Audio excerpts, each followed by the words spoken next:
Hello guys, আসসালামু আলাইকুম। আশা করি সবাই খুব ভালো আছেন। আলহামদুলিল্লাহ ভালো আছি। আজকে আসলে ভাবলাম যাওয়ার পথে আপনাদের সাথে একটু জীবন নিয়ে কথা বলি। তো জীবন নিয়ে আসলে কথা বলতে গেলে আসলে আমার কাছে যেটা মনে হয় সেটা হলো যে life is not a race.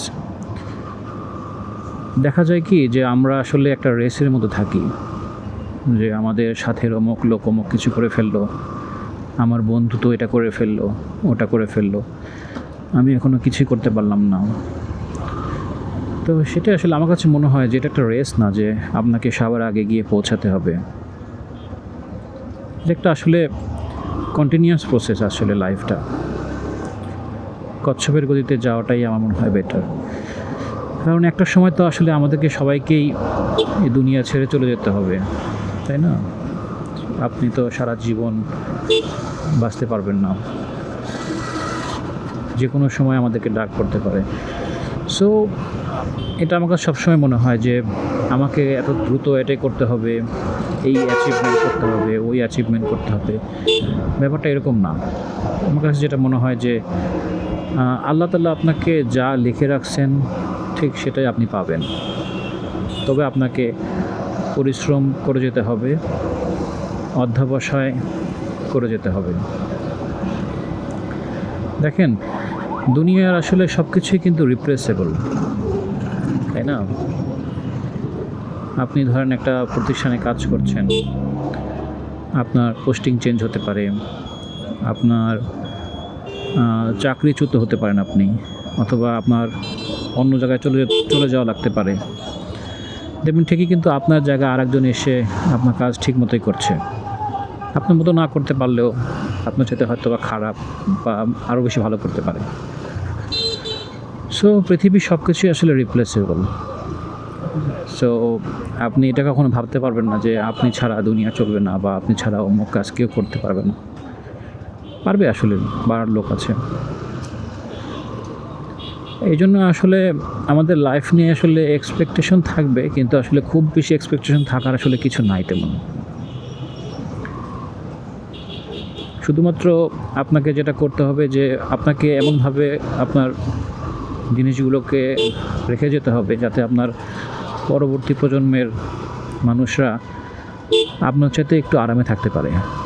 এটাই আপনার লক্ষ্য হওয়া উচিত, যে আমি আমার সন্তানদের জন্য কী রেখে যাচ্ছি, তারা কি আমার চাইতে ভালো থাকবে কি না। এটাই হলো মেন কথা আর কি। দেখেন, দুঃখ, কষ্ট, ভালোবাসা, আরাম, এগুলো আসলে লাইফেরই পার্ট। কষ্ট ছাড়া পৃথিবীতে কোনো মানুষ নেই। এমন কোনো মানুষ দেখাতে পারবেন না যে 100% সুখী। সবার মাঝেই দুঃখ থাকে। সো দুঃখগুলোকে বড় না করে হাসি খুশি থাকাটাই আমার মনে হয় ভালো। পৃথিবীর আপনার অনেক সমস্যা আসবে, সমস্যাগুলোকে আসলে আমার মনে হয় একটা স্মাইলিং ফেস দেওয়াটাই ভালো। যদিও অনেক সময় অনেক প্রতিবাদ করাটা শ্রেয়, কিন্তু অনেক ক্ষেত্রে কিন্তু প্রতিবাদ না করে চুপ থাকাটাই সবচেয়ে বুদ্ধিমানের কাজ। এক সময় না এক সময় ফল আসলে আসেই, সেটা নিজ থেকে আসুক আর সময়ই করে দিক। আসলে আল্লাহ তাআলা আমাদের পৃথিবীকে এমনভাবে বানিয়েছেন, সব কিছু একটা ব্যালেন্সের মাধ্যমে চলে। কেউ যদি এটাকে ইমব্যালেন্স করার চেষ্টা করে, দেখবেন যে হয় সে ঝরে পড়ে, না হয় কোনো না কোনো অন্য কোনো ব্যবস্থা হয়ে যায়। তাই আসলে পৃথিবীতে এত দুঃখ কষ্ট হানাহানি করার আসলে কিছু নাই। আপনি কষ্ট পেয়েছেন, আপনি চুপ থাকেন, আল্লাহকে ডাকেন, নিজের ফ্যামিলি মানুষকে বলেন। সারা দুনিয়ার মানুষকে বলেও আসলে খুব লাভ নেই। খুব লাভ নেই, আসলে কোনো লাভই নেই এখানে।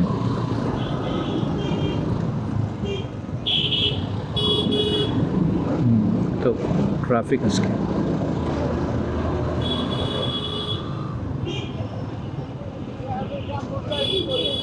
আজকে হলো বুধবার।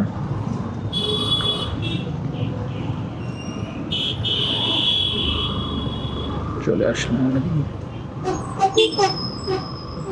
তো এটাই আর কি, দেখবেন যে অনেকে অনেক কষ্ট দুঃখ পেয়ে অনেক ভেঙে পড়ে। ভাই, পৃথিবীটা আপনার জন্য কিন্তু থেমে থাকবে না। আপনার পথ আপনাকেই বেছে নিতে হবে, আপনার পথে আপনাকেই চলতে হবে, তাই না? সো সকল দুঃখ কষ্ট ভুলে গিয়ে আসলে নিজের মতো করে চলাটাই বেটার। আপনি শুধু খেয়াল রাখবেন যে 5 ইয়ার্স ব্যাকে আপনি কী ছিলেন আর এখন আপনি কোথায় অবস্থান করছেন। নর্মালি তো আমরা চিন্তা করি যে 5 বছর পরে আমরা আসলে আমাকে নিজেকে কোথায় দেখতে চাই, তাই না? যদি আপনার 5 বছর আগের থেকে অবস্থা আপনার উন্নতি না হয়, সেক্ষেত্রে বুঝতে হবে যে আপনার কোনো ঝামেলা আছে। যদি উন্নতি হয় বা আপনি যে পজিশনে আপনাকে দেখতে চেয়েছিলেন সেই পজিশনে আপনি আছেন বা তার সাথে ভালো, তাহলে আপনাকে অবশ্যই আল্লাহ তাআলার শুকর করতে হবে, তাই না? আপনি যে পজিশনে আজকে আছেন, অনেকের জন্য সেটা হয়তো স্বপ্ন। এটাই আর কি। সো নিজেকে ভালো রাখা, ভালো থাকা, ফ্যামিলিকে ভালো রাখা, আমার মনে হয় সবচেয়ে মানুষের প্রায়োরিটি দেওয়া উচিত তার ফ্যামিলিকে, তাই না? কারণ আমরা যা করি সবই তো আসলে আমাদের ফ্যামিলির জন্যই করি।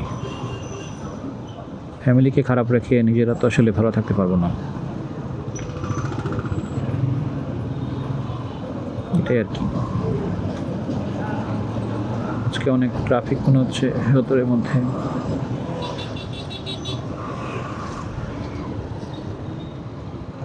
জ্যামে পড়ে গেলাম এখানে এসে।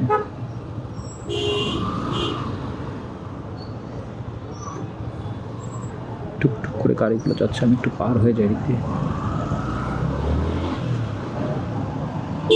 বরিশাল সদরের রাস্তাগুলো আসলে প্রাইভেট কারের জন্য না, চেপা চেপা রাস্তা। আর একটু বড় রাস্তা হলে তাদেরও অনেক স্বস্তি হতো আর কি।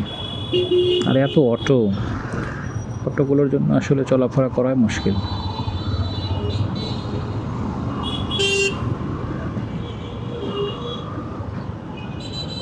আমার অনেক ফ্রেন্ড আছে, আমি দেখেছি, যারা দেখা যাচ্ছে যে একদম প্রাথমিক পর্যায়ে খারাপ অবস্থা, তেমন কিছু ভালো কিছু করতে পারছে না, কিন্তু একটা সময় দেখা গেল তারা আসলে অনেক ভালো করেছে। কারণ আল্লাহ তাআলা আসলে কখন কাকে দিবে আপনি ভাবতে পারবেন না, আবার কখন কার কাছ থেকে নিয়ে নিবে সেটা ভাবতে পারবেন না। এটাই পৃথিবীর খেলা, আল্লাহ তাআলার খেলা।